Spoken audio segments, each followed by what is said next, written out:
Hello guys, in this video I'm going to show you how to remove a video from the start list. I mean a document from the start list in the Docs app.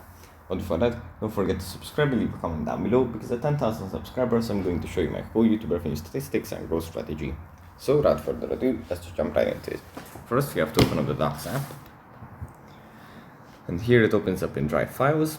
Here we have our documents.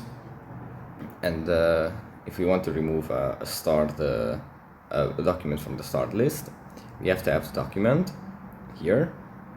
You just tap on the three buttons and then tap on remove from start, and it's going to be removed from that list. Now if we have it here again, we can just go in the start list and do the same thing there, so it's easier to find the document, sorry.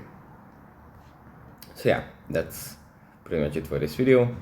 Hope it was helpful for you guys, and I'll see you in the next one. Bye.